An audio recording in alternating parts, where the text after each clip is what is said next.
Vous allez écouter dans un instant le philosophe Yvan Bouchardot, dont les travaux portent sur la philosophie politique en lien avec l'histoire des sciences et des techniques. Il était à la librairie Ombre Blanche mardi 10 mars 2026 pour y présenter son ouvrage « État d'esprit, cybernétique et technique du gouvernement » publié chez Champvallon, dans lequel il propose d'éclairer les conséquences politiques de la cybernétique, cette science du contrôle et de la communication oubliée, mais pourtant à l'origine des premiers ordinateurs et de l'IA. Il était ici en conversation avec Léo Richard.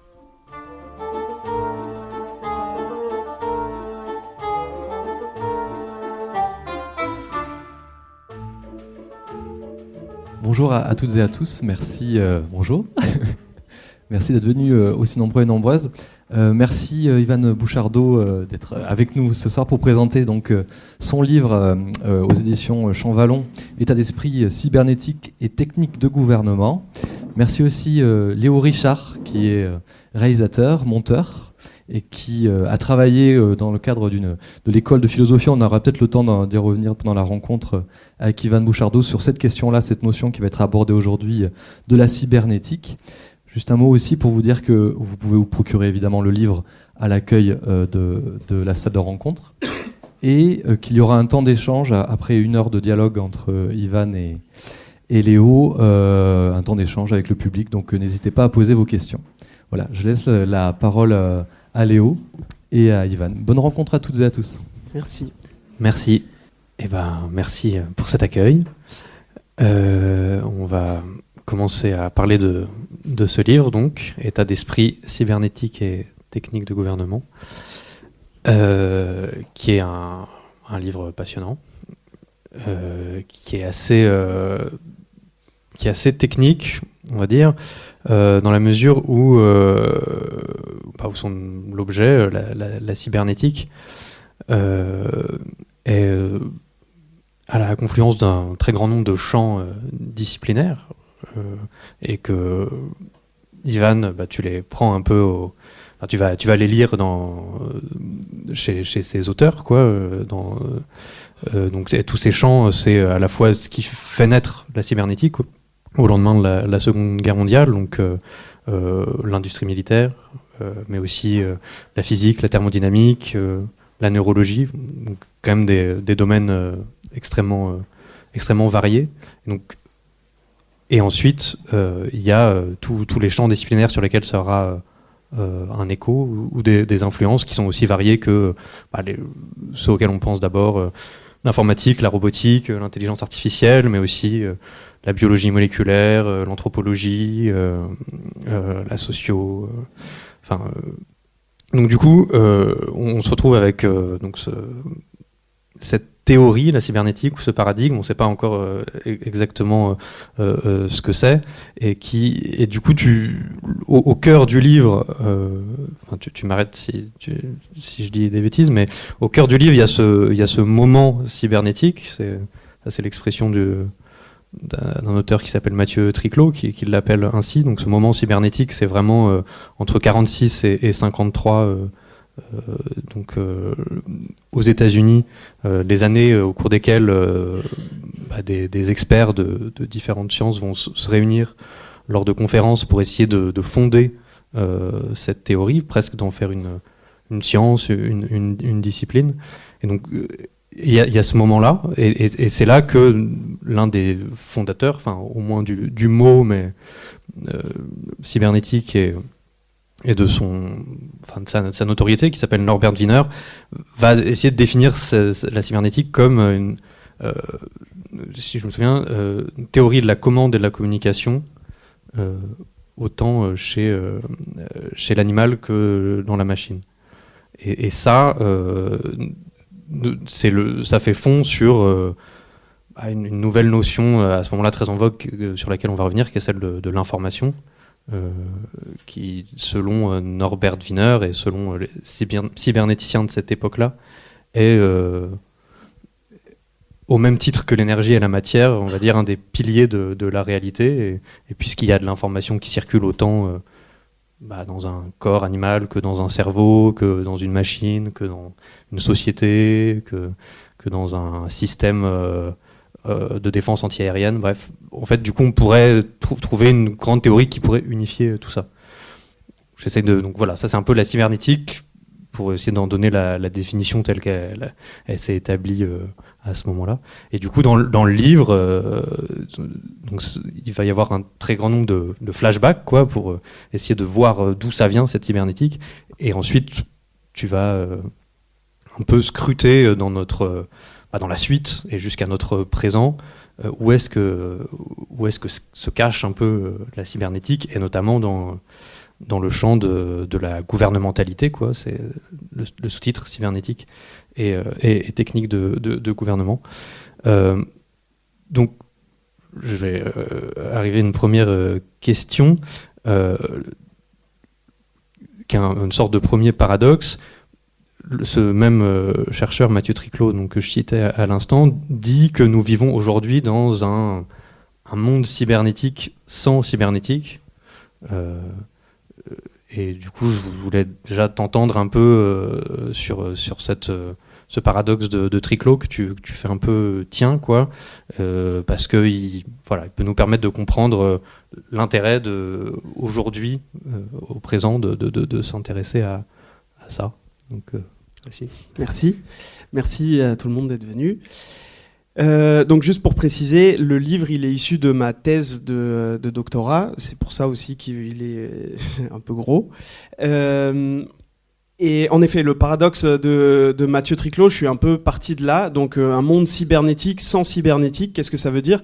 Mathieu Triclot, il fait une petite expérience sur Google Trends. Vous voyez cet outil où on met un mot et on voit un peu les statistiques de l'usage de ce mot dans l'histoire. Et il montre que cybernétique, il y a un très gros usage à partir du moment de son invention, 1948. Le mot est inventé par le mathématicien Norbert Wiener.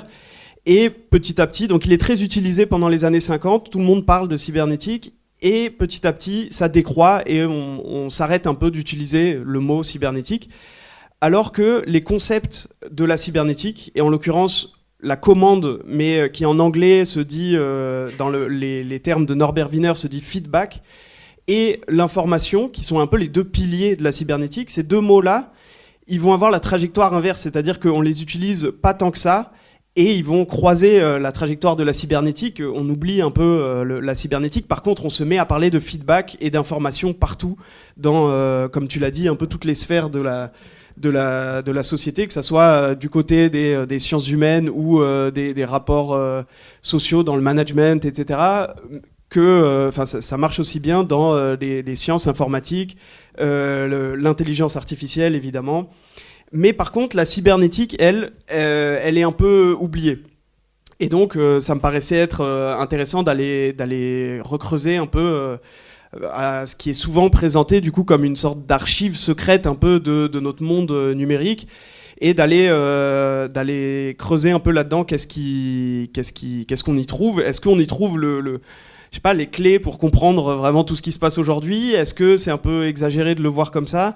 Est-ce que ça nous aide à penser le monde actuel ? Et en allant faire ce travail-là, ce à quoi je me suis confronté, c'est que à la fois, ça exerce une sorte de fascination, la cybernétique, en fait, chez la plupart des chercheurs et des livres que j'ai lus autour de ça. Il y a un peu cette idée-là que la cybernétique, c'est l'arcane secrète du présent, et que c'est là qu'il faut se tourner pour le comprendre. Et en même temps, du coup, évidemment, c'est un peu embêtant cette position, parce que déjà, je pense pas qu'il existe une clé qui explique tout le monde présent, et encore moins une clé qui soit technologique et sortie du cerveau de quelques génies de la physique et des maths. Mais en plus, ce discours-là, qui donc fait de la cybernétique l'origine de notre époque, il a tendance à véhiculer ce que j'ai appelé donc dans toute la première partie le mythe cybernétique. Je parle un peu de ça ou... J'allais t'interroger sur le mythe cybernétique justement, mais enfin oui, tu peux continuer. Donc le mythe cybernétique, c'est à la fois le mythe des cybernéticiens eux-mêmes, c'est-à-dire, comme le disait Léo, chez Norbert Wiener, par exemple. Donc Norbert Wiener, c'est un mathématicien et physicien qui, dans les années 30, travaille sur la physique quantique, etc. Et à l'approche de la guerre, se met à travailler sur la défense anti-aérienne. On lui demande comme à plein de chercheurs américains, on lui demande de travailler sur la détection des missiles et des avions pour les abattre, parce que Londres est en train de se faire bombarder par les Allemands, et c'est un grand traumatisme. Il travaille là-dessus, et c'est là que vont lui venir les concepts d'information et de feedback, petit à petit, en travaillant là-dessus. Et un des aspects mythiques, disons, de sa pensée, c'est que, pour lui, l'information, ça n'est pas seulement un codage de la réalité, une suite de 0 et de 1. Ça va devenir ça ensuite dans ce qu'on appelle la théorie de l'information. On n'a gardé que ce noyau logique, symbolique, là, si vous voulez, une suite de 0 et de 1 qui permet de coder n'importe quoi. Une image, vous pouvez la ramener à une suite de 0 et de 1. Une phrase, vous pouvez la ramener à une suite de 0 et de 1. Une vidéo, du son, etc., etc., etc. Et donc, l'information, ça désigne ce plus petit choix binaire entre le 0 et le 1, donc le nombre binaire, le binary digit, qui va donner l'unité de l'information qu'on connaît aujourd'hui. Mais Norbert Wiener, il va plus loin, il interprète ça. Donc c'est un élément symbolique, purement, disons, humain, une forme d'interprétation pure qui permet de ramener toutes sortes de contenus à une suite de nombres binaires très simples. Et Norbert Wiener, il a donc cet attrait, ou disons, il charge philosophiquement cette notion-là en disant, en réalité, l'information, c'est pas simplement une structure symbolique, c'est pas simplement le plus petit dénominateur commun de notre structure symbolique, mais c'est aussi un élément du réel. C'est quelque chose qui existe réellement. Et donc il a une phrase très célèbre qui a beaucoup fait cogiter, qui est l'information est information et non pas matière ni énergie. Donc c'est comme s'il y avait quelque chose d'autre, un nouvel élément de l'être qui n'est pas de la matière, qui n'est pas de l'énergie, qui est autre chose. Et donc, l'information, pour lui, c'est vraiment quelque chose. Et quand il essaye de le décrire, il nous dit, c'est l'inverse de l'entropie, c'est la quantité d'ordre dans le monde. C'est ce qui matérialise, en quelque sorte, l'ordre contre le bruit, le hasard, l'entropie. L'entropie, ici, je ne rentre pas dans les détails, mais il l'apprend comme... Donc c'est une notion de physique statistique qui naît au 19e siècle. Et lui, Norbert Wiener, il interprète l'entropie comme la tendance au désordre. L'idée que les choses ont une tendance vers le désordre. En thermodynamique, ça veut dire une tendance au refroidissement, au fait que l'univers va se refroidir petit à petit, au fait que tout système se refroidit. Et on peut l'interpréter, selon lui, comme une tendance au désordre moléculaire.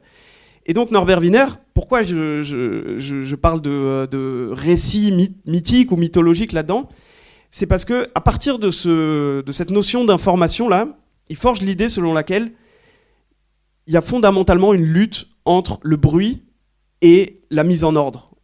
Et cette lutte, c'est une lutte de l'information contre l'entropie. Et du coup, la cybernétique, avec le feedback et l'information, elle a pour mission de faire circuler de l'information, à mettre en circulation de l'information pour créer de l'ordre, pour que le monde ne se refroidisse pas trop vite, si je le reprends à l'échelle thermodynamique, pour le traduire en termes politiques, pour que le monde ne se disloque pas, en quelque sorte, ne se laisse pas dissoudre dans le hasard, le chaos et l'entropie. Or ça, évidemment, c'est une interprétation très très forte de la notion d'information, qui en fait un élément central pour la nouvelle modernité que veulent créer les cybernéticiens, et notamment Norbert Wiener, c'est-à-dire sortir de la Seconde Guerre mondiale par le haut, grâce à des notions qui nous permettront de plus jamais revenir vers un monde de chaos, de guerre, de totalitarisme, etc., etc. Bon voilà, pour le mythe, c'est que ça combine un élément très scientifique, l'information et l'entropie, avec un élément narratif très très général qui prétend sortir le monde du chaos dans lequel l'a plongé la Seconde Guerre mondiale. Ouais, ce que tu démontres dans le livre, c'est que la cybernétique arrive un peu avec le désir de mettre fin quand même à des grands mythes et même de mettre fin aussi à des oppositions stériles, dualistes entre la pensée et la matière, et dire voilà, on a trouvé une nouvelle théorie grâce à ce que tu viens d'expliquer de l'information qui permet d'ordonner et de comprendre la réalité sans artifice mythique, et tu démontres un peu que tout en prétendant détruire des mythes, pour les raisons que tu viens de dire, la cybernétique en fait en reproduit de nouveau, et dans lesquels ensuite à la fois des industriels, des gouvernements vont ensuite allègrement se servir plus tard, quoi, dans ce solutionnisme de la cybernétique. Tu parleras plus tard d'une sorte de noyau de neutralité que la cybernétique a, puisqu'elle elle pourrait être un petit peu débarrassée d'idéologie, dans la mesure où elle se situe vraiment à un niveau extrêmement terre à terre, on va dire.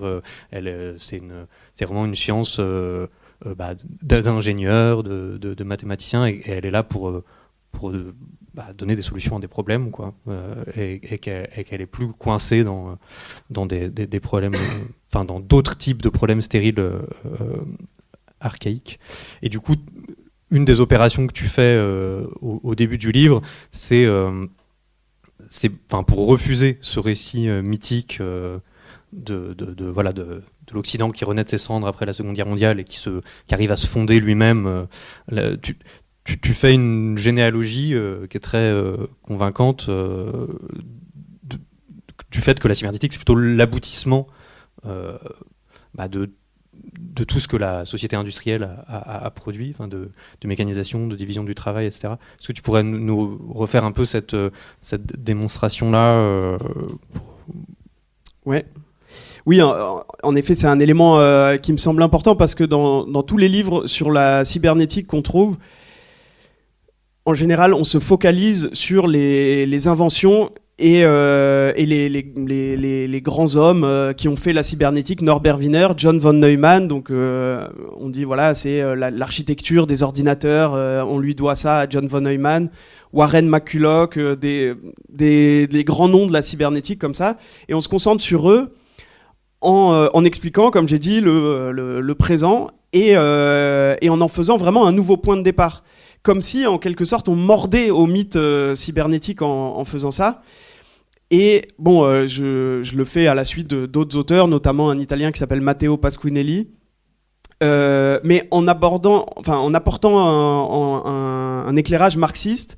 Il me semble que on peut dissoudre un peu tous ces éléments de récits mythiques, mythologiques, en montrant que, en réalité, la cybernétique, elle est issue d'une histoire, du machinisme, et que cette histoire-là, elle est elle-même issue de la division du travail et de l'organisation du travail. Et donc ça permet, au lieu de faire sortir la cybernétique du cerveau de 3 mathématiciens géniaux, de la faire sortir d'une organisation du monde et d'une organisation du travail qui a pour nom la société industrielle, en quelque sorte. Et ça, il y a plusieurs historiens et historiennes sur lesquels je m'appuie, mais il y a une petite histoire assez parlante pour le 19e siècle qui le montre assez bien. C'est l'histoire de la division intellectuelle du travail. Donc on dit aujourd'hui on est dans le capitalisme cognitif, l'économie de la connaissance, etc. Et on fait comme si on avait d'abord divisé et mécanisé les tâches manuelles, physiques, musculaires, et qu'aujourd'hui on en était à mécaniser les tâches cognitives, intellectuelles, culturelles, etc. En réalité, c'est vraiment, à mon avis, encore être dans le mythe cybernétique que de se représenter les choses comme ça. Parce que de la même manière qu'il y a toujours de l'industrie aujourd'hui, que notre monde repose d'une certaine manière sur les structures du monde industriel, de la même manière, il y avait déjà une sorte de guerre cognitive dans les débuts de la société industrielle. Et donc la petite histoire sur la division intellectuelle du travail, c'est le fait que elle remonte, si on veut, à l'encyclopédie. L'encyclopédie de Diderot et d'Alembert, qui est une sorte de grand trésor, notamment si on est français. Alors l'encyclopédie, c'est la grande fierté, évidemment, du partage, de l'horizontalisation aussi des savoirs, qui mettent les savoirs à disposition de tout le monde.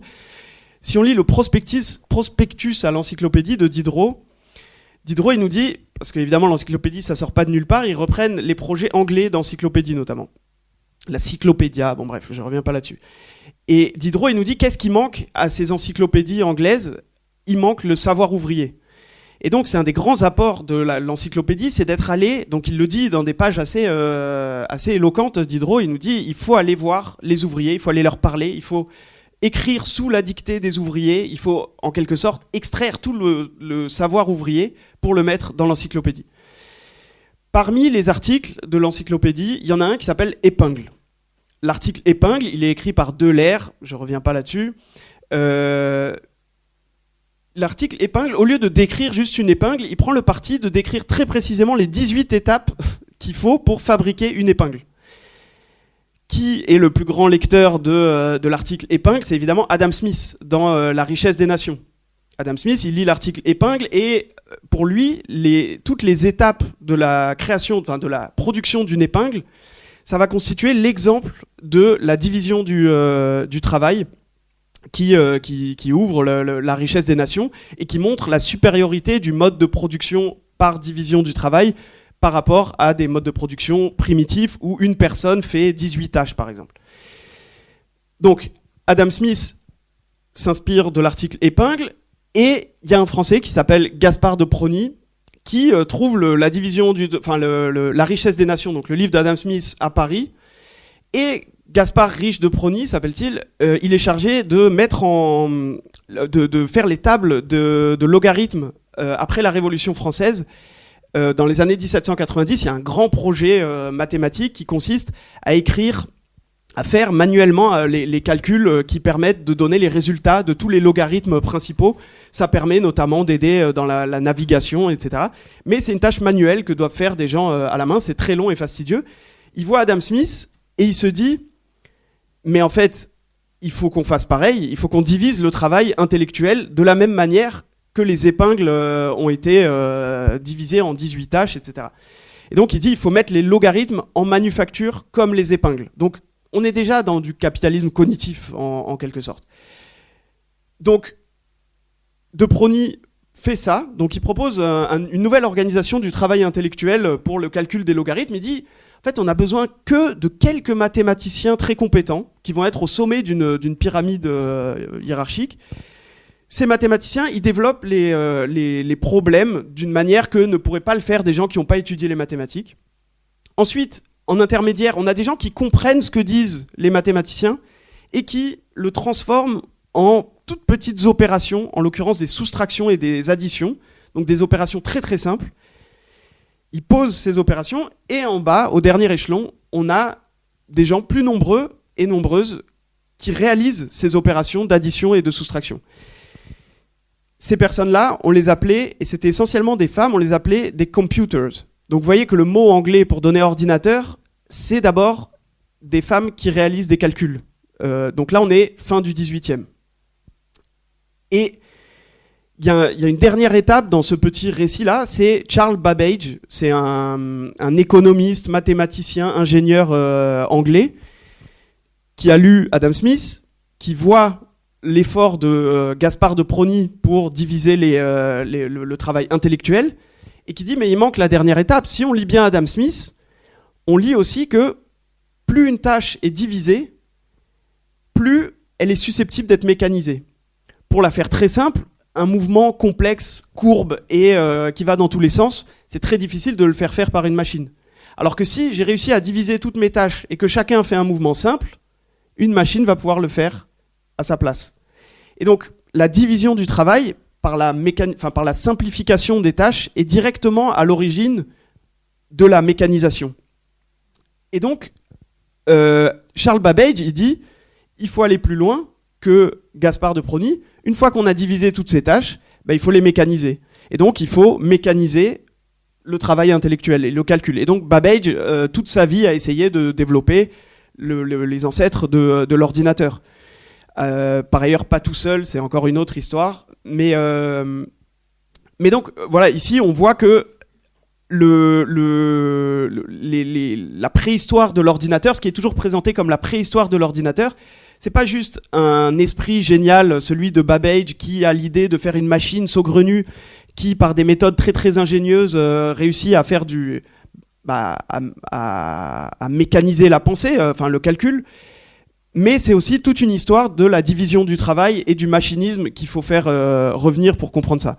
Donc voilà, je réinscris la cybernétique avec d'autres auteurs, mais comme un peu le sommet de cette entreprise de mécanisation et de réorganisation de la chaîne de production. Ce qu'il y a d'assez éclairant avec cette anecdote, c'est que j'ai l'impression que on peut quand même l'utiliser pour comprendre d'autres situations d'innovation technologique où, d'une certaine manière, ça fait observer l'évolution technologique du XXe siècle et encore de ce qui se passe aujourd'hui, possiblement d'un autre angle, où on voit que c'est en effet pas des génies qui vont créer des nouvelles solutions qui vont transformer la réalité. Souvent, les technologies elles vont venir sanctionner quelque chose qui a déjà été divisé ou préparé par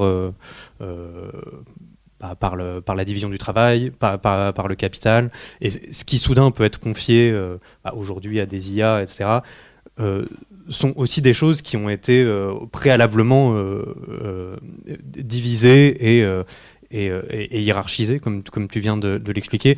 Et du coup, ça me fait passer à un autre point important, très important de ton livre, c'est que tu montres comment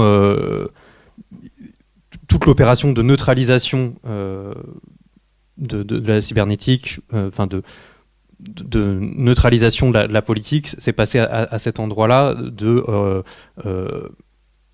je vais essayer de formuler ça mieux, dans un déni de cette division du travail et donc des rapports de classe que ça produisait. Il y a un passage d'Adam Smith qui est assez terrifiant, où tu donnes une citation d'Adam Smith qui est émerveillé par l'inventivité ouvrière, où il parle d'une machine à feu, une machine à vapeur pour laquelle un enfant invente un mécanisme extrêmement ingénieux pour que la porte puisse se fermer et s'ouvrir toute seule, juste parce que cet enfant voulait jouer, dit Adam Smith, et le fait qu'il voulait jouer plutôt que de passer 12 heures devant une machine à feu a produit un gain formidable.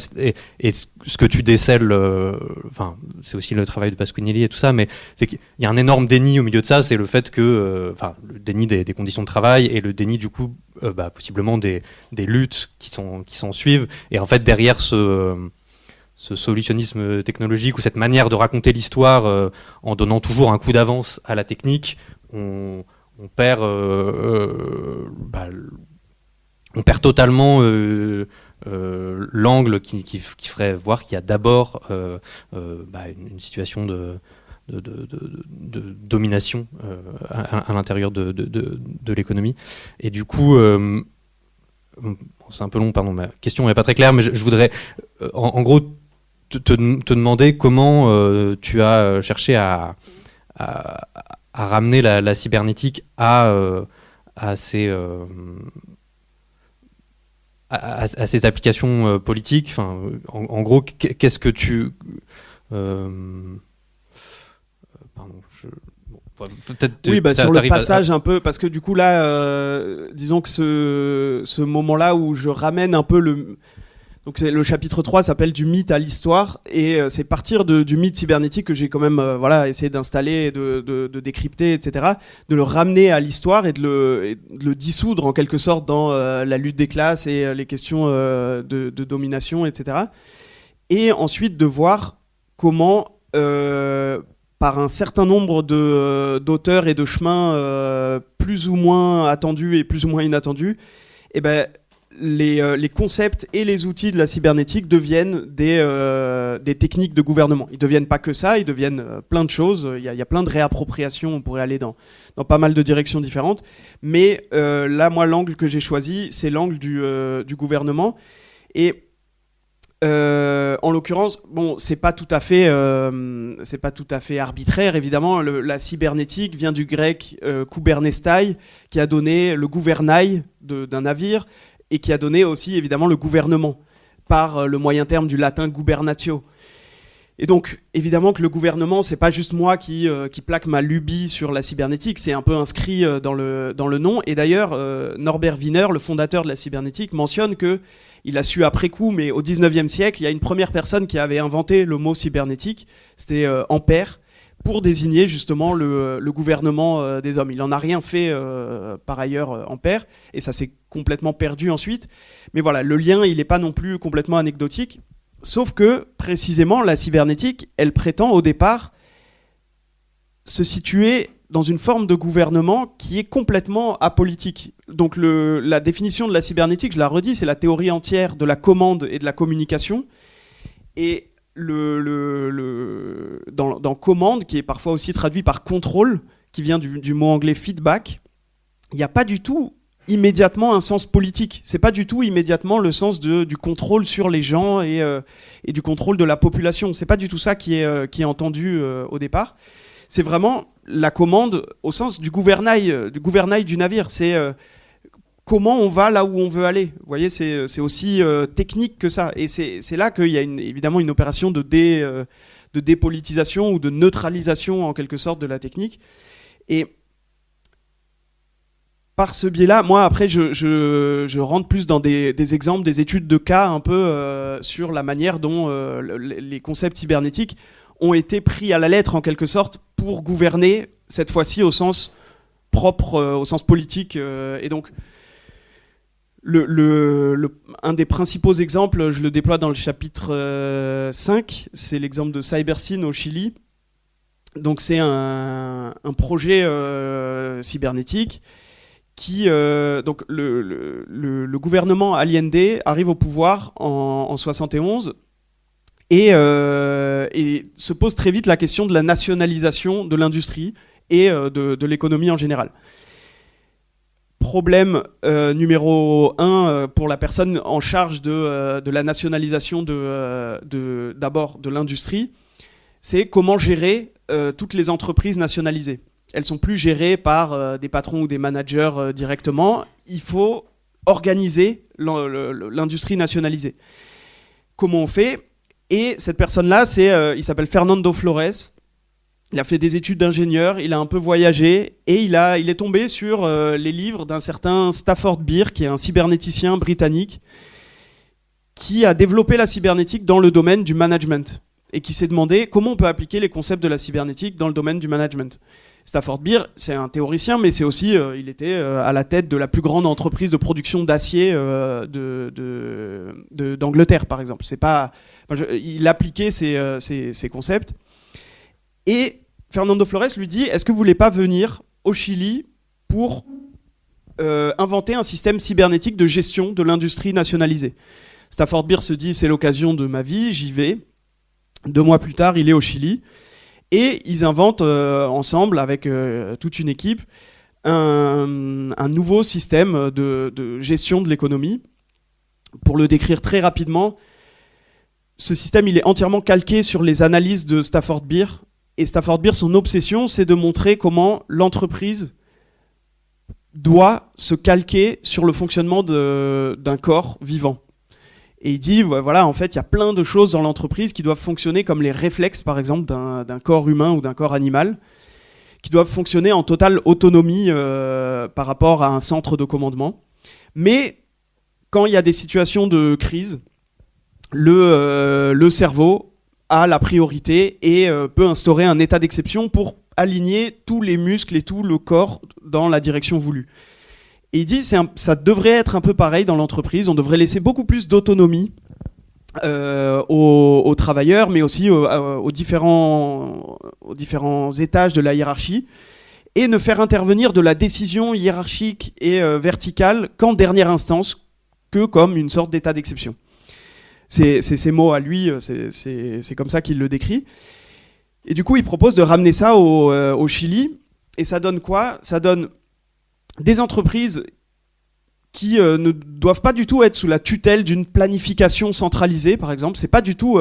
Donc le but, c'est de se départir de la planification soviétique où vous auriez un plan centralisé et tout le monde doit appliquer ce plan. C'est l'idée que c'est le réel lui-même qui va s'auto-organiser, qui va s'auto-gérer. Comment ça marche ? Les entreprises produisent, font ce qu'elles font ce qu'elles savent faire, mais en plus, elles doivent rentrer toutes leurs données informatisées dans, en l'occurrence, c'était pas un ordinateur à l'époque parce qu'au Chili, ils en avaient pas assez. Donc, ils utilisent le réseau Telex. Telex, c'est quoi ? C'est des machines à écrire reliées au réseau téléphone. Et donc, par le Telex, les entreprises doivent rentrer un certain nombre d'informations jugées importantes. Donc, le nombre de choses qu'elles produisent, l'absentéisme des travailleurs, le nombre d'heures travaillées, toutes sortes de données comme ça. Ces données-là sont envoyées par le réseau Telex à Santiago, où il y a un ordinateur IBM qui mouline toutes les données. Et l'ordinateur, ce qu'il fait, c'est là que c'est censé être une sorte de planification douce, si vous voulez.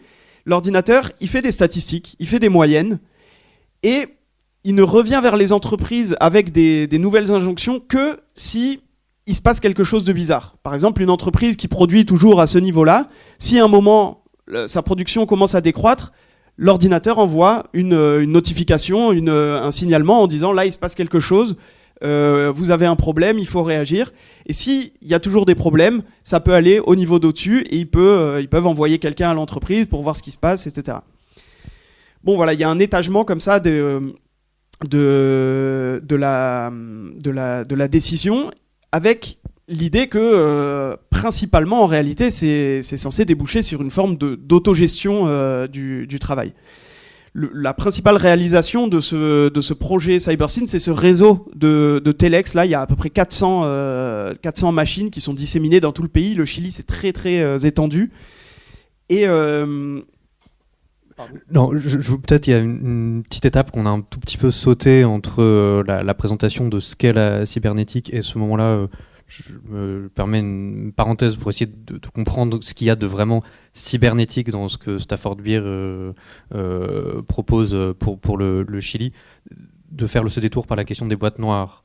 C'est que j'ai l'impression que dans ce que tu as décrit tout à l'heure autour de la question de l'épingle puis de Babbage, on était plutôt encore dans l'idée que on allait pouvoir décrire d'une manière vraiment moléculaire, extrêmement précise, toutes les étapes d'une opération, là en l'occurrence un geste de travail ou une opération de calcul, et qu'on était encore dans ce moment-là qu'il y a un peu dans la première cybernétique un rêve de pouvoir contrôler absolument toute la réalité. Or, ce que tu montres dans le livre, c'est qu'il y a un moment où ce désir-là, il est quand même fortement, il échoue, il est fortement limité, puisqu'on s'aperçoit que la capacité de calcul et d'entendement que l'on peut accorder à une machine, mais même à un humain, en fait, ne peut pas aller à ce niveau-là de complexité, et que du coup, une des choses que va faire la cybernétique, c'est de contourner ce problème-là, qui est le problème de la complexité. Enfin, peut-être tu pourras un peu le déplier, mais de contourner ce problème-là, je ne sais pas si c'est clair, en abordant la réalité comme des boîtes noires. C'est un des concepts importants de HB. Et là, c'est un peu ça que tu viens de décrire, c'est-à-dire que HB comme Stafford Beer vont dire en fait le corps il fonctionne, il n'y a pas besoin le cerveau n'a pas besoin de savoir en permanence tout ce qui se passe dans chaque cellule. Cette illusion là de contrôle là il faut l'abandonner. En fait le corps ne reçoit que des signaux de plaisir et de douleur, quoi, et il deal à partir de ça, et du coup c'est ça qu'il essaye de modéliser et de se dire qu'il va pouvoir être utilisé de manière gouvernementale, et du coup, tu peux peut-être continuer là où tu en étais sur le Chili, mais en gros c'est cette conséquence là de la cybernétique qui va aboutir à à ce moment qu'on peut appeler un peu la seconde cybernétique, quoi, le management cybernétique et ses applications. Ouais, en fait, c'est un fil, parce que c'est une thèse que j'ai faite en philosophie, et parmi les problèmes qui sont pas juste historiques, économiques, technologiques, mais plus spécifiquement philosophiques, il y a cette question de la complexité. Les cybernéticiens, c'est une des choses que je mobilise pour défaire la notion de mythe cybernétique, c'est que non seulement il n'y a pas juste la technologie qui vient changer le monde, etc., mais en fait elle est inscrite dans les luttes sociales, les classes, la domination, l'organisation du travail, mais en plus, même à l'échelle du petit groupe de cybernéticiens, en réalité la cybernétique c'est un échec. Bon, je suis pas rentré là-dedans parce que ça peut nous faire aller assez loin, mais c'est un échec notamment parce qu'ils font face à une limite qu'ils appellent la complexité, c'est-à-dire des objets qui peut-être sont à eux-mêmes leur meilleur modèle. Bon, c'est un problème de philo de la connaissance qui est assez compliqué à détailler, mais en gros ça s'applique au cerveau. C'est des gens qui sont tous obsédés au départ par le lien entre le cerveau et l'ordinateur. Est-ce que en fait le cerveau fonctionne comme un ordinateur ou non, etc. Donc ça c'est des problèmes que je déplie un peu dans le livre. Et à un certain stade, donc John von Neumann, qui fait partie des grands logiciens, qui a créé l'ordinateur, etc., il nous dit, mais peut-être que par rapport au cerveau, il va falloir emprunter plus à la neurologie qu'à la logique. Et que donc, en réalité, le cerveau réel, peut-être qu'il n'est pas modélisable par les concepts de la cybernétique et de la théorie de l'information. Et donc là, il y a une limite un peu à leur savoir, une limite qu'il dit lui-même, voilà, face aux objets complexes, peut-être il faut juste se mesurer à eux dans la réalité, dans l'action, mais pas théoriquement. Et ce problème, en fait, il va être sans cesse ressassé, disons, par les cybernéticiens d'après. Et une des solutions, plutôt que d'essayer de comprendre un objet complexe dans toute sa complexité, justement, par les approches classiques de la science. L'approche classique de la science, elle fait quoi ? Elle analyse. Depuis les Lumières, etc., la science, elle est analytique. Ça veut dire elle divise un objet en des parties plus petites et plus simples. C'est Descartes, le discours de la méthode. Vous prenez un problème, vous le divisez en étapes plus simples pour ensuite reconstruire la totalité. Vous voulez comprendre une machine, le plus simple, c'est de la démonter entièrement, de comprendre, enfin le plus simple, le plus complet, c'est de la démonter entièrement, de prendre chaque pièce, de voir exactement le rôle qu'elle a, puis de la remonter en comprenant du coup la totalité à partir de ces parties. Et bien cette approche-là, mais c'est quelque chose en philo des sciences qui est assez vertigineux aussi, mais c'est un moment où on se dit, en réalité, on ne peut pas aller jusque-là. Parce que, et ça, il y a des philosophes dans la modernité qui le disent déjà, il est possible qu'en réalité, en allant vers le plus petit, donc l'approche réductionniste, analytique, etc., peut-être qu'en allant vers le plus petit, on ne va pas vers le plus simple. Peut-être que quand on divise la matière, en fait, il y a des choses de plus en plus compliquées encore qui se dévoilent. Et que donc, on n'aura jamais des briques élémentaires qu'on va pouvoir ajouter pour à la fin construire un truc qu'on comprend parfaitement. Bon, c'est un des fils philosophiques qui traverse l'ensemble de l'ouvrage, mais du coup, une stratégie cybernétique pour faire face à ce problème, c'est la stratégie de la boîte noire. C'est de dire, ben, la complexité, ce qu'on n'arrive pas à analyser avec cette approche qui divise et qui analyse, on va la mettre dans des boîtes noires.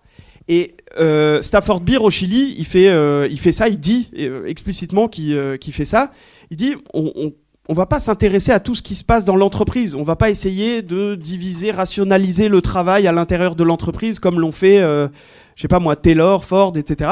On prend l'entreprise comme une boîte noire. On prend les individus comme des boîtes noires. Et ce sur quoi on peut agir, c'est juste la fine pellicule d'informations à la surface de cette boîte noire, les entrées et les sorties. Combien il y a de gens qui travaillent ? Qu'est-ce qui sort de l'entreprise en termes de produits, etc., etc. Et c'est par cette approche-là qu'il propose du coup ce plan de gouvernement du Chili, où du coup tout le nerf de la guerre, c'est de faire circuler des informations, encore une fois, qui doivent être traitées par un ordinateur central. Bon, le projet CyberSyn, c'est encore une fois un échec dans le livre. En réalité, je m'en suis rendu compte après, mais j'analyse beaucoup d'échecs, des choses qui n'ont pas vraiment marché, mais qui sur d'autres plans ont été repris ou inspirants pour d'autres expériences. CyberSyn, c'est un échec parce que déjà en 73, il y a un coup d'État et le projet n'a pas du tout eu le temps de vraiment se déployer. C'est un échec aussi parce que les personnes on a beaucoup de témoignages de gens qui ont participé au projet et les plus lucides d'entre eux, pas tous, mais disent à quel point c'était un projet technocratique un peu fou en réalité. Ça a court-circuité complètement, par exemple, les circuits syndicaux et la strate, disons, des travailleurs. Les personnes qui faisaient ça étaient à Santiago des ingénieurs qui avaient un système idéal en tête, mais qui étaient très très éloignés des réalités de terrain et qui ont du coup essayé d'appliquer ça un peu de nulle part sur la réalité chilienne, et ça n'a pas marché aussi pour cette raison-là.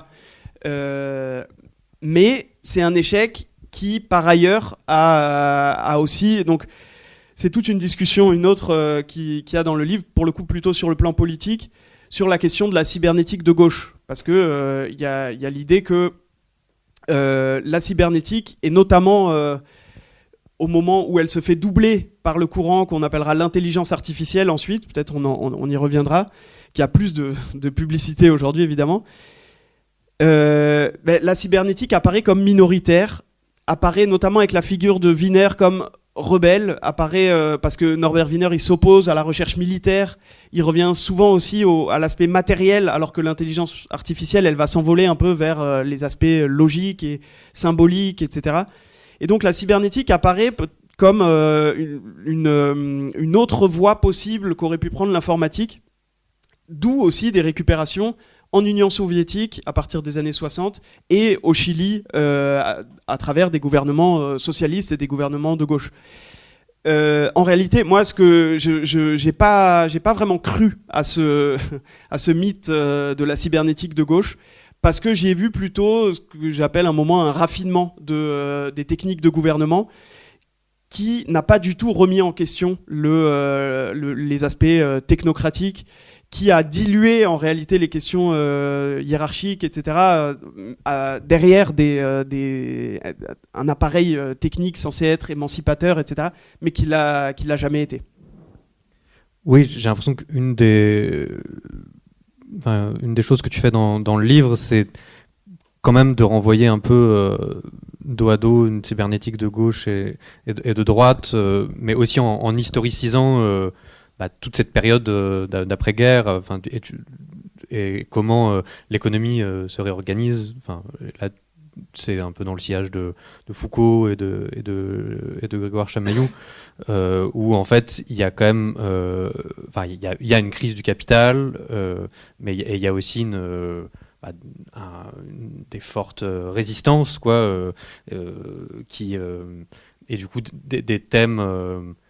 Des thèmes comme l'autogestion, par exemple, qui ont plutôt une tonalité de gauche, mais on voit, tu analyses notamment avec Lepage et tout ça, comment ça va un peu circuler entre la gauche et la droite et devenir une sorte de langage du néolibéralisme. Ma question est encore pas très claire, mais c'est-à-dire... j'ai l'impression que ta thèse, c'est que il y a une transformation de l'économie sur laquelle il a été beaucoup écrit dans la deuxième moitié du XXe siècle, et que la cybernétique est un peu un répertoire assez opportun de techniques qui vont pouvoir être utilisées du coup à la fois à gauche et à droite, et si on continue l'exemple du Chili, il y a une preuve assez ironique et tragique, mais qu'est-ce qui va se passer après le coup d'État de Pinochet. Tu veux dire par rapport à Hayek? Par rapport à Hayek, par exemple. Oui, voilà. Oui, du coup, comment prendre ça? Juste pour la thèse, la thèse générale de cette thèse. J'ai eu du mal moi-même à la formuler, mais en gros, c'est l'idée que la cybernétique, elle aide à produire une opération de pouvoir qui consiste à étirer les échelles de pouvoir, c'est-à-dire produire à une certaine échelle des effets d'autogestion, d'auto-organisation, d'horizontalité, tout en verticalisant, en masquant la verticalité du pouvoir d'un autre côté. Et donc, en fait, horizontalité et verticalité ou centralisation et décentralisation, la cybernétique, elle parvient non pas à choisir l'un à défaut de l'autre, mais au contraire à les nouer ensemble de façon assez ingénieuse. Dans les contextes plutôt de gauche, donc il y a une analyse sur CyberSyn et quelques pages aussi sur la cybernétique soviétique, qui d'abord, les soviétiques rejettent la cybernétique en disant c'est la science américaine, et puis ensuite, à partir des années 60, disent cybernétique, science au service du communisme. Ça devient une science nationale, il faut absolument faire de la cybernétique partout, etc. Bon, et ben à quoi ça leur sert? À essayer d'assouplir un peu la planification. Mais il y a aussi toute une rhétorique et un usage libéral et néolibéral en particulier de la cybernétique, notamment chez Friedrich Hayek, donc un des théoriciens du néolibéralisme. Chez lui, la cybernétique, on la voit dans plusieurs œuvres. C'est pas extensif, mais il en parle, et elle lui sert à quoi? Elle lui sert exactement à l'opposé des socialistes. Plutôt qu'à faire une planification un peu meilleure, elle lui sert au contraire à essayer de démolir l'idée même de planification. Comment? Hayek, il dit, voyez, les cybernéticiens ont compris qu'on ne pouvait pas connaître la réalité dans ses moindres détails, et qu'on ne pouvait pas savoir le comportement de chaque individu en particulier, qu'il valait mieux avoir une approche d'ensemble, il valait mieux mettre tout ça dans une boîte noire, et surtout faire confiance, chez Hayek, évidemment, ça va être sa version de la cybernétique, mais à une forme d'autogestion, d'auto-organisation du marché qui est vu comme un système de transmission d'informations. Hayek, il voit le système des prix, donc les prix de marché, les prix des marchandises, comme un système de transmission de l'information. Et il nous dit, la cybernétique nous a bien montré que si l'information circule bien, si les canaux de la circulation sont ouverts, eh bien, on peut produire un ordre auto-fondé, qui n'a pas besoin d'une planification extérieure, verticale, centralisatrice pour exister. Donc, Hayek, ça va être ça, lui, son usage de la cybernétique. Et il s'en sert plutôt comme une forme de légitimation. Il reprend pas vraiment, il va pas au bout de son usage de la cybernétique. Il dit, regardez, aujourd'hui, à la pointe des sciences de l'informatique, etc., on nous dit qu'il existe une possibilité d'auto-organisation par l'information et la circulation de l'information, et donc ces fameuses boucles de feedback. Et évidemment, Léo parlait d'ironie parce que juste après le coup d'État de Pinochet, arrive au Chili un gouvernement qui va être très, très inspiré par les thèses de Hayek. Donc c'est les fameux Chicago Boys qui vont dicter la politique économique de Pinochet à un certain moment. Et du coup, on voit un peu des deux côtés de la barricade la cybernétique réutilisée un peu différemment à chaque fois, un peu tirée chacun la tire de son côté en quelque sorte. Que dire? Ah oui, sur les usages néolibéraux, il y a plusieurs ouvrages qui sont sortis là-dessus, qui ont montré à quel point Hayek et l'histoire de l'IA et de la cybernétique et du néolibéralisme étaient intrinsèquement liés. Donc vous avez un chercheur français au CNRS qui s'appelle Pablo Jensen, qui a écrit un livre qui s'appelle Deep Earnings, en faisant référence à Deep Learning, donc l'apprentissage profond, l'apprentissage machine, qui est depuis 2010 à peu près est devenu la forme d'IA, disons, qui l'emporte en quelque sorte.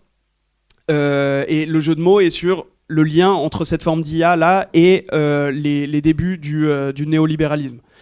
Et il montre notamment comment les premiers concepteurs de machines qu'on va appeler connexionnistes, bon, ça c'est des distinctions techniques, en gros, D'un côté, vous avez l'IA cognitiviste. Qu'est-ce qu'elle fait, l'IA cognitiviste ? Elle se concentre sur la manipulation de symboles. Et son modèle, c'est celui d'un programmeur qui donne des instructions à une machine, et la machine réalise ces instructions. La machine réalise les instructions les unes après les autres, et si elle les réalise comme il faut, s'il n'y a pas de soucis, le but voulu par le programmeur s'accomplit, le calcul par exemple est accompli par la machine. Et de l'autre, c'est une grande opposition qu'on fait souvent dans l'histoire de l'IA connexionniste. Et on pourrait dire que cette IA connexionniste, en réalité, c'est l'IA cybernétique, parce qu'elle renoue avec les premières intuitions de la cybernétique. Qu'est-ce qu'elle dit, l'IA connexionniste ? Elle dit, mais non, ça fonctionne pas du tout comme ça, l'intelligence, ça fonctionne pas avec une suite d'instructions, ça fonctionne par connexion, par des milliers de connexions qui se font en même temps, non pas les unes après les autres, mais en même temps, et qui font émerger des comportements intelligents, qui font émerger de la survie, par exemple, pour les animaux, les humains, qui font émerger des choses qui, si on les renforce, vont finir par donner des comportements, des comportements sociaux, des comportements d'apprentissage, etc. Et donc, si vous voulez, tout ça se fait en quelque sorte un peu au hasard. C'est par les multiples connexions qui se font au hasard, mais qui sont renforcées par un stimuli extérieur qui va dire s'il faut continuer dans cette direction ou au contraire s'il faut rectifier le tir, que petit à petit la machine va apprendre. Et donc le modèle, c'est plus celui de l'expert qui dit à la machine ce qu'elle doit faire, c'est celui de l'enfant qui ne connaît rien, mais qui petit à petit fait ses connexions et se met à apprendre. Et du coup, juste pour la première machine connexionniste, elle est construite dans les années 1950. C'est un ingénieur qui s'appelle Frank Rosenblatt, qui travaille pour la marine américaine. Et Frank Rosenblatt, quand on lit ses livres, une des premières références qu'il met en avant, c'est justement Friedrich Hayek. Donc c'est pas juste, Hayek, c'est pas juste inspiré de la cybernétique. Il y a aussi toute l'histoire de l'IA connexionniste, qui est l'IA qui aujourd'hui est devenue majoritaire, qui l'a emporté en termes de paradigme. Et cette IA-là est aussi inspirée de la théorie néolibérale. Donc les choses vont un peu dans les deux sens. Pour qu'on puisse aller un peu vers la fin du livre, je profite que tu parles de l'IA et que tu aies parlé de cette histoire d'apprentissage et d'enfance, parce que ouais, voilà, il est 19h.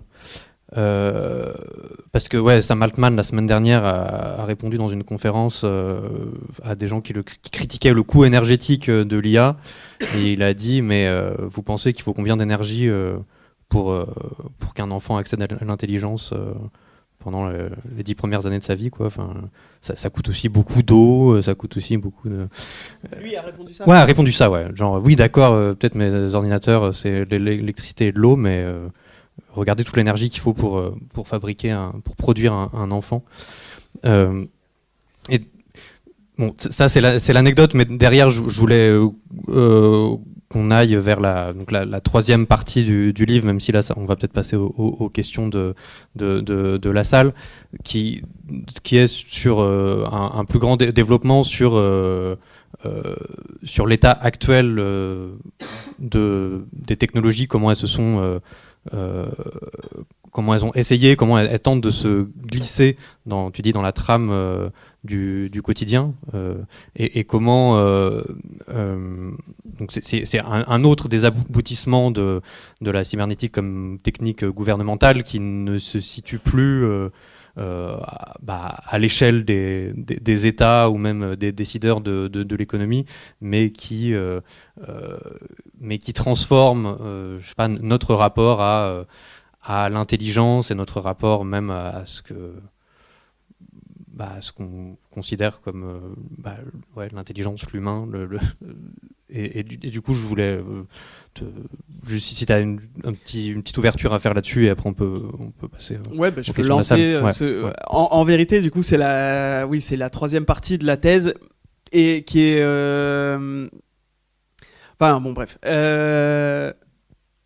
en gros, comment j'ai construit la chose, c'est de dire il y a l'échec du mythe cybernétique.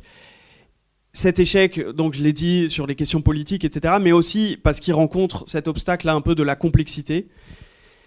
Toute la deuxième partie essaye de montrer comment on a contourné la complexité, on l'a mise dans des boîtes noires et on essaye de gérer les boîtes noires ensuite par des techniques gouvernementales au sens classique du mot gouvernement, au sens politique, au sens premier. Et la deuxième partie, en quelque sorte, elle se focalise sur des gens qui, plutôt que de surplomber les boîtes noires, plutôt que de surplomber la complexité, font le pari d'aller au plus près des formes de vie contemporaines. Et ça, juste pour le mentionner... La troisième partie. La troisième partie, ouais. Et juste pour... c'est un des aspects, je pense, un peu originaux, disons, de l'affaire, c'est que... il y a une critique, la première grande critique de l'intelligence artificielle qui est retenue comme telle, qui est un peu le premier auteur qu'on cite quand on fait de la critique de l'intelligence artificielle, c'est un philosophe américain qui s'appelle Hubert Dreyfus, qui est à l'époque celui qui introduit Heidegger, Husserl, Merleau-Ponty aux États-Unis, mais aussi Foucault. Hubert Dreyfus, il fait une grosse critique qui est restée vraiment, qui est assez impressionnante à lire. Ça marche très très bien, c'est très informé, très technique, et en même temps, voilà, ça marche bien. Ça s'appelle What Computers Can Do, ce que les ordinateurs ne peuvent pas faire. Et il est vraiment d'inspiration, disons, heideggerienne, pour le dire vite. Il nous dit en quelque sorte l'IA là qui est née depuis. Donc il écrit en 72 ce livre. Depuis 10-15 ans, l'IA nous promet monts et merveilles, mais en réalité, l'IA ira nulle part parce qu'elle n'a pas de corps et parce qu'elle n'a pas de monde. Donc c'est des critiques vraiment heideggeriennes qui nous disent en fait, c'est pas les limites logiques qui vont arrêter l'IA, c'est le corps et le monde. Typiquement, Dreyfus dit une IA a un mal fou à implémenter quelque chose comme un contexte ou comme une situation ou comme une forme de vie. C'est les termes de Dreyfus. Il nous dit, là par exemple, je suis dans une situation où si je me focalise sur la peinture de la fenêtre d'à côté, je me perds complètement et je suis complètement incapable de continuer ce que je suis en train de faire. Et être dans une situation, c'est tout de suite déjà avoir mis de côté certains aspects pas intéressants pour en mettre en valeur d'autres. C'est se concentrer tout de suite sur les choses qui importent. Et ça, précisément, l'ordinateur peut pas le faire. Et du coup, il doit traiter un nombre de données, s'il veut vraiment, disons, être à la hauteur d'une situation, il doit traiter toutes les données à équivalence. Bon, Dreyfus fait cette critique d'obédience phénoménologique heideggerienne, mais, et ça c'est un problème de critique de la technologie que je mentionne quand même parce que ça me paraît important, il y a une critique heideggerienne de la technologie qui consiste en gros, j'en parle un peu dans le livre, à dire voilà, toute l'informatique, l'ordinateur, l'IA, etc., c'est le calcul, c'est ce que Heidegger appelle un oubli de l'être. On se préoccupe plus de l'être, mais on est uniquement dans une sphère de calcul totalement formel, déconnecté de l'être. Et le revers de cette critique, c'est, enfin le pendant critique, justement, c'est de dire qu'il faut en revenir à un monde authentique, à un monde du corps propre, de la forme de vie authentique, etc. Et en fait, moi j'ai un gros problème avec cette critique heideggerienne qui a souvent tendance à être très réactionnaire sur les questions sociales, sur les questions des valeurs en général. Et du coup, je voulais travailler ça en essayant de prendre une autre voie, de pas donner dans cette voie heideggerienne de la critique des techniques. Or, ce qui m'a plu, enfin ce que j'ai trouvé, disons, c'est que la critique heideggerienne de Dreyfus, en réalité, elle a été entendue dans la Silicon Valley. Donc le chapitre 7 s'appelle Heidegger dans la Silicon Valley. Il y a des ingénieurs qui se sont dit, ok, lui, donc Dreyfus, il est au MIT, il mange tout seul à table. Il critique tellement fort tout ce qui est en train de se passer que plus personne veut lui parler. Il y a des éléments biographiques qui le montrent. Et il y a quelques personnes qu'on appelle les premiers déserteurs de l'IA qui vont dire, ok, Dreyfus, il a raison, il faut qu'on construise des ordinateurs qui ont un corps et qui ont un monde. Il faut qu'on soit à la hauteur de la critique heideggerienne de l'IA, en quelque sorte. bon, voilà, je le lance ici, mais disons que l'idée, c'est du coup de prendre les formes de vie en allant au plus près d'elles-mêmes plutôt que de les surplomber et de les mettre dans des boîtes noires comme dans l'autre partie. Oui, et ça a quand même des effets politiques. Enfin, juste je termine là-dessus, mais c'est une des choses que tu montres tout au long du livre, c'est que souvent la cybernétique, quand elle s'est retrouvée face à des situations trop complexes qu'elle n'arrivait pas à analyser, elle a plutôt répondu par de manière un peu performative en produisant la réalité dans laquelle sur laquelle elle aurait le pouvoir et précisément ce que ça a produit cette acceptation de la critique heideggerienne, c'est une nouvelle forme de technologie qui s'est beaucoup plus insérée dans notre monde et qui a des véritables effets politiques. Peut-être que c'est le moment de passer aux questions dans la salle, donc n'hésitez pas. J'ai lu qu'il y a un nouveau ChatGPT qui vient de sortir et qui est à peu près l'équivalent d'Opus, c'est-à-dire que au lieu que ce soit plusieurs IA qui font des tâches différentes, ils essaient de créer un assistant général qui répondra à toutes les attentes, pourra gérer toutes les situations. Et je voulais savoir, est-ce que cet agent, est-ce que ça restera un outil ou est-ce qu'au contraire, c'est lui qui va... il ne sera jamais humain, évidemment, mais est-ce qu'il ne va pas prendre le pas de l'humain, finalement ? Alors, ça, c'est une question qui me ramène à une petite remarque de méthodologie dans ma thèse. Je m'arrête aux années 2010 à peu près, en donnant quelques pistes, mais je vais vraiment assez peu sur ChatGPT, etc. Aussi parce que c'est très difficile le travail de thèse et si on se met à suivre l'actualité, on finit jamais, déjà qu'on finit jamais, donc ça rend compliqué. Donc juste pour le dire, sur toutes ces nouvelles sorties, etc., je suis pas du tout complètement à jour. Par contre, sur votre question qui me paraît plus générale, ce que j'ai analysé notamment dans la troisième partie, c'est précisément la formation d'un courant qui essaye de se départir de l'idée d'une intelligence artificielle qu'il faudrait concevoir comme concurrente aux humains. C'est donc ils l'ont opposé parfois en disant il y a l'IA donc qui essaye de faire ça, quelqu'un qui remplace, qui dépasse les capacités humaines, etc. Et il y a un courant, alors il a plusieurs noms, il est moins connu comme tel, mais qu'on a appelé le Human-Machine Interaction, donc l'interaction humain-machine, ou alors le IA, donc en anglais, mais donc ça donne AI, l'intelligence augmentée. Donc l'idée qu'on ne va pas faire une intelligence humaine artificielle, mais qu'on va augmenter l'intelligence humaine, et que du coup, il faut aller au plus proche comme je le disais tout à l'heure, des situations, des formes de vie, de l'action telle qu'elle se fait en société avec les technologies, et que le problème n'est plus en réalité celui de dépasser l'humain, mais il est de le coller suffisamment pour se donner des bénéfices maximaux et des outils de contrôle adéquats. Et du coup, ça esquive un peu la question, parce que en quelque sorte, c'est cette approche-là que j'ai pas oui, je n'ai pas précisé la question en fait. On a parlé de cybernétique qui allait être utilisée pour les gouvernements, pour les entreprises, etc. Et alors l'IA avait un peu cet objectif au départ, mais le fait de donner des assistants à des individus, est-ce que ça va pas être un échec au final, puisque ça va, au lieu d'aider l'individu, ça va pas faire l'inverse, c'est-à-dire que l'individu va perdre ses fonctions à lui personnelles, quoi.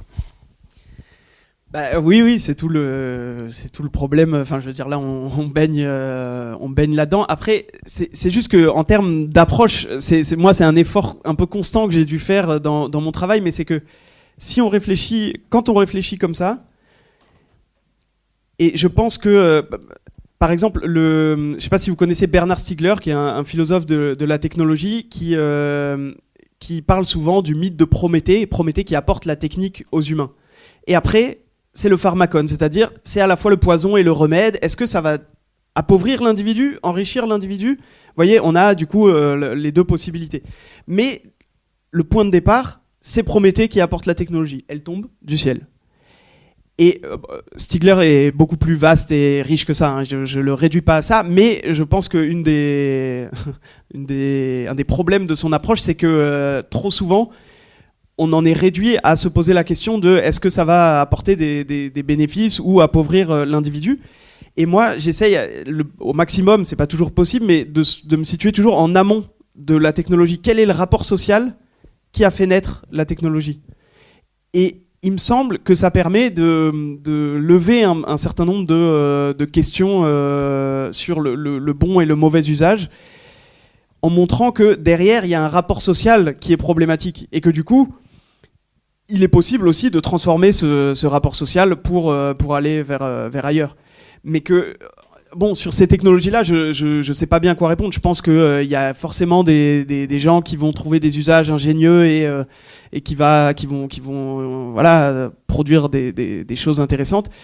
Mais par ailleurs, aujourd'hui, et moi c'est quelque chose que je traite assez peu dans le livre, mais il y a un argument massu, qui est la question écologique, qui, il me semble, dissout aussi complètement le bon et le mauvais usage, parce qu'en réalité, c'est juste pas possible. En fait, on produit un monde...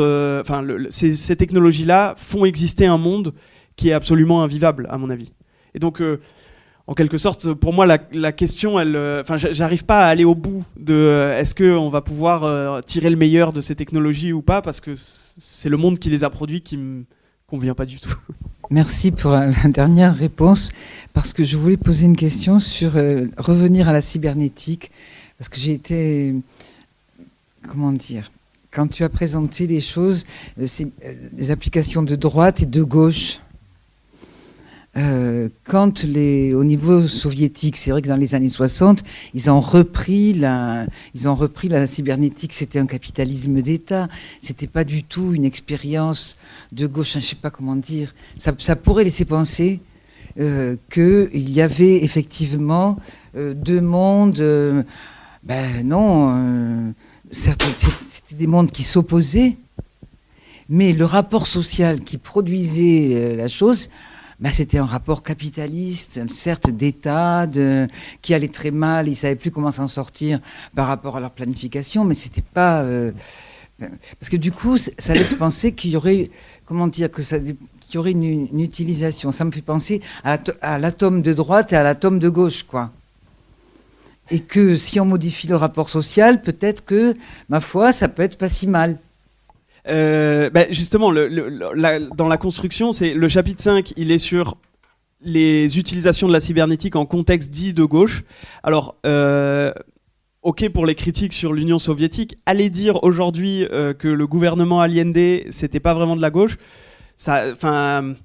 on vous tombe dessus. Moi, j'ai proposé un article sur CyberSyn où je critiquais un peu CyberSyn parce que voilà, il me semble qu'il y a plein de choses problématiques dedans.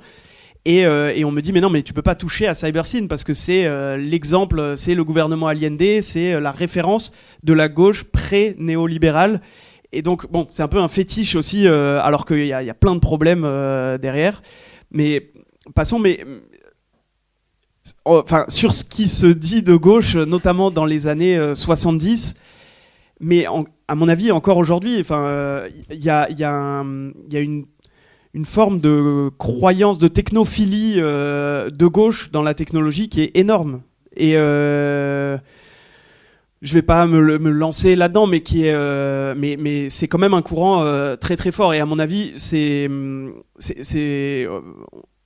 ça fait partie de l'ADN d'une certaine façon de voir la gauche, que d'utiliser le meilleur de la rationalité technique, du progrès. C'est un certain progressisme qui est complètement aveugle à des problèmes écologiques. Bon, aujourd'hui, moi, c'est pas ça que j'ai traité en priorité parce que c'est déjà pas mal documenté, mais qui est aussi aveugle à des problèmes sociaux tout bêtes, que j'essaie d'analyser. Mais en effet, en contexte soviétique, l'utilisation de la cybernétique, en réalité, elle était assez... assez techniciennes. C'était des manœuvres pour essayer de fluidifier un peu la production, d'assouplir un peu la planification. Et ça, bon, par ailleurs, ça a été des échecs aussi en Union soviétique, notamment parce que les bureaucrates disaient mais comment ça donner les informations, comment ça faire circuler les informations. Nous, notre pouvoir, il repose sur le fait que les choses sont bien cadrées. Donc il y avait quand même un potentiel un peu subversif quand c'était manié par certaines personnes à un moment, mais ça a pas du tout fonctionné.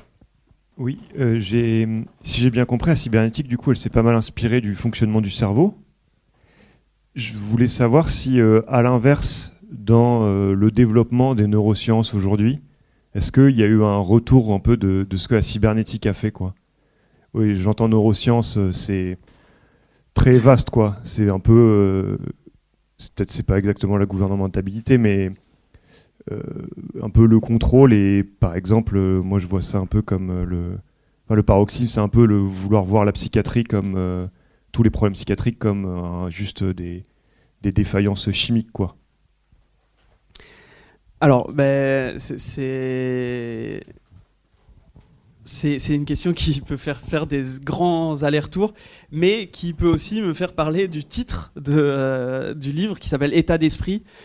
Et un des sens que j'ai mis dans État d'esprit, c'est la volonté au tout début de la cybernétique, pour le coup, de ramener la pensée et l'esprit à des états. Des états au sens matériel et au sens réductionniste du terme. Donc, il y a plusieurs versions de cette tentative-là, mais qui consiste vraiment à essayer de ramener l'esprit, par exemple chez Warren McCulloch, qui est un neurologue, le ramener à une plus petite unité d'esprit, si vous voulez. Comme il y aurait l'atome pour la matière, il y aurait, et lui il donne le nom de psychon, le psychon, ce serait le plus petit élément spirituel. Et en l'occurrence, donc il y a d'autres versions de ce plus petit élément chez von Neumann, il s'appelle le E-element. Et en fait, la version qui va gagner, en quelque sorte, c'est le nombre binaire. C'est le choix entre 0 ou 1. Pourquoi ? Parce que c'est vraiment tout le temps connecté avec la neurologie à ce moment-là. Mais il y a l'idée que les neurones, en fait, fondamentalement, c'est des circuits électriques qui déchargent ou ne déchargent pas de l'électricité. Et que ça peut avoir la valeur d'un 0 ou d'un 1. Et qu'on a réussi à montrer qu'avec des nombres binaires, on arrivait, et avec des circuits tout bêtes de neurones qui bouclent sur eux-mêmes ou pas, etc., on arrivait à reproduire toutes les opérations logiques élémentaires. Donc l'opération de négation, l'opération d'addition, de mettre deux choses ensemble, l'opération d'exclusion, et toutes ces opérations logiques, on arrive à les faire produire par des circuits neuronaux qui déchargent ou ne déchargent pas des décharges électriques. Et du coup, ce que ça signifie, c'est que, pour les tout premiers cybernéticiens, il y avait vraiment l'idée, on le lit de manière très enthousiaste, l'idée qu'on a trouvé la clé en fait du fonctionnement de l'esprit. Donc Warren McCulloch, ce neurologue là, il dit le monde merveilleux de la physique a enfin abattu la muraille du ghetto de l'esprit. Donc il y a vraiment cette idée que l'esprit c'était la dernière chose que les philosophes et les métaphysiciens avaient encore, et que la neurologie allait ramener ça à des entités matérielles, à des états d'esprit. Bon, Léo disait au début que la cybernétique, elle avait la volonté de dissoudre les mythes. C'est ça, la dissolution des mythes, c'est dissoudre toutes les entités spirituelles en montrant qu'en réalité, il n'y a que des connexions chimiques. Et dès que vous, par exemple, dans les conférences cybernétiques au début, vous évoquiez l'inconscient, par exemple, plusieurs personnes se levaient et s'énervaient parce qu'ils disaient mais l'inconscient, c'est rien. Neurologiquement, c'est rien. Donc c'est rien. Vous voyez, il y avait vraiment l'idée, et c'est tout un courant dans les années 20-30 qui vise à physiologiser la psychologie et la philosophie. Et en quelque sorte à en finir avec ces matières non scientifiques. Et donc, dissoudre le mythe de la métaphysique, si on veut, ça aussi, ça fait partie du mythe cybernétique, et ça a été un échec. McCulloch le dit lui-même, à la fin des conférences Macy, il fait circuler un papier qui dit très clairement on n'a pas réussi à clarifier ces histoires, on n'a pas réussi dans notre objectif de rendre absolument limpide et transparente à elle-même la connaissance philosophique. Donc ça, c'est un échec. Après, la neurologie, elle s'est pas arrêtée et elle était très vite assez indépendante de la cybernétique. L'histoire de la neurologie, moi j'ai pris des ouvrages de synthèse là-dessus parce que c'était pas sur ça que je faisais ma thèse en priorité. Mais c'est assez intéressant parce que les tout débuts de la cybernétique, vous avez quelques personnes parmi le groupe des cybernéticiens, des personnes dont j'ai moins parlé là, qui sont les représentants des sciences humaines. Ils sont clairement en minorité dans le groupe cybernétique et ils participent à 3 à la Fédération mondiale pour la santé mentale. Cette fédération-là, elle est construite comme une arme de guerre anti-marxiste. Donc, il y a des sous-groupes dans le monde entier, sauf en URSS. Et qu'est-ce qu'elle nous dit, la Fédération pour la santé mentale? Elle nous dit, les causes de la guerre, elles sont dans le cerveau, elles sont pas dans le capital, elles sont pas dans la distribution, la redistribution économique, elles sont pas dans la domination politique ou économique, etc. Elles sont dans le cerveau. Pour guérir la guerre, il faut guérir le cerveau. Et donc, évidemment, là, il y a toute une ligne de lecture de la cybernétique par cet angle-là que j'aborde en partie dans le livre. Et qui, évidemment, doit nous faire réfléchir. Je veux dire, on y réfléchit déjà très bien. Enfin, beaucoup de gens y réfléchissent, je veux dire, mais sur le fait que la psychiatrie est une manière d'individualiser les causes et les responsabilités des différentes catastrophes en cours. C'est un des vecteurs qui va nous permettre de nous adapter, de vivre tant bien que mal dans le désastre dans lequel on vit, etc. Mais à l'échelle individuelle, sans remettre en cause les causes structurelles des problèmes. Et ça, il me semble que ça fait partie du mythe cybernétique. C'est qu'en trouvant la clé de la pensée, du cerveau, de son fonctionnement, etc., on va trouver aussi la clé des principaux problèmes de l'humanité. Maintenant, moi, j'ai pas poursuivi aujourd'hui dans les neurosciences comment ça. L'histoire est assez compliquée en réalité. Il y a différentes tendances. Enfin voilà. Déjà, merci pour la présentation. J'avais une question pour toi, Ivan, sur, du coup, pour revenir à ta question de départ, c'est-à-dire, du coup, après avoir fait tout le travail que tu as fait, toute cette thèse, est-ce que, du coup, pour toi, la cybernétique est-il un mot qui nous permet, donc, est-ce qu'il est efficace pour décrire ce qui se passe aujourd'hui? Est-ce qu'il suffit à départ toute cette gouvernementalité néolibérale, hein, notamment? Et est-ce que cette conception cybernétique du gouvernement, est-ce qu'elle laisse pas aussi de côté ce qu'on appellerait par exemple l'idéologie, tu vois, puisque ça serait très technique, voilà, sur l'information, le feedback, etc. Et du coup, qui amène aussi une question plus large, et que j'ai pas vraiment l'impression qu'on en ait parlé ce soir, mais quel est l'effet du coup de la cybernétique sur le social, donc, et en quoi la cybernétique est un ennemi finalement de la gauche, par exemple? Non mais sur la question de est-ce que la cybernétique décrit bien le monde actuel, en gros est-ce qu'il faut acheter le livre quoi moi je pense qu'elle donne un certain nombre elle permet d'éclairer des angles qui le sont pas forcément, qui se présentent un peu comme des pièges ou des impasses. La conclusion, je l'appelle le piège cybernétique à différents niveaux, et sur les questions philosophiques que j'ai mentionnées, et sur les questions politiques, et sur les questions technologiques. Donc, je pense que sinon je l'aurais pas fait. Ça permet d'éclairer des choses. Par contre, c'est une tendance qu'il y a eu au début des années 2000-2010. Il y a eu plusieurs livres sur la cybernétique qui expliquaient tout par la cybernétique. Et c'était un peu le fétiche commode de se dire voilà, c'est la cybernétique est responsable de tout dans les sciences humaines, dans les sciences dures, dans le gouvernement, dans l'économie. La cybernétique explique tout. Et par un mécanisme d'influence souvent assez lâche, assez méthodologiquement assez mal défini. Bon voilà, la cybernétique a influencé, mais vous voyez, l'influence, on ne sait jamais trop comment ça fonctionne. Et donc, moi, j'ai essayé à chaque fois de suivre soit des personnages, donc il y a quelques personnages qui font le lien entre certaines parties, etc., soit des problèmes qui sont repris tels quels, mais pas des paradigmes un peu grands comme ça, parce que si vous dites, voilà, le feedback, c'est partout aujourd'hui, donc ça revient à la cybernétique et c'est le mal, ça n'a pas beaucoup d'intérêt, il me semble. Et donc la cybernétique comme objet, c'est normal qu'il soit dissous parce que ça n'existe pas. Ils ont échoué aussi en ce sens très bête, très administratif. Ils n'ont pas créé un département. Il y avait un projet de créer un département de cybernétique. Ça a échoué. Une discipline cybernétique, ça n'existe pas. Il n'y a pas de science cybernétique aujourd'hui. Donc non, je pense que ce serait trop gros de lui donner toute la toute la responsabilité de quoi que ce soit. C'est à mon avis plus une sorte de fenêtre qui nous permet de voir un certain nombre d'angles problématiques et de la façon dont fonctionne la gouvernementalité contemporaine et de la façon dont se diffusent et fonctionnent les technologies aujourd'hui.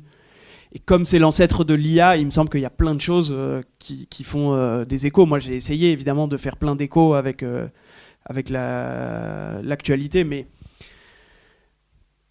bon, voilà, je pense par ailleurs, j'ai vraiment pas j'aime vraiment pas le débat technophile, technophobe, etc. Est-ce que la technologie c'est bien ou c'est mal? Mais j'ai très peu de sympathie pour le monde qui a produit toutes ces technologies et qui, à mon avis, est indissociable d'elles. Eh ben, je crois qu'on va rendre l'antenne. Oui, allez, okay. Parfait. Merci beaucoup. Merci. Merci. Merci Ivan. Merci Léo.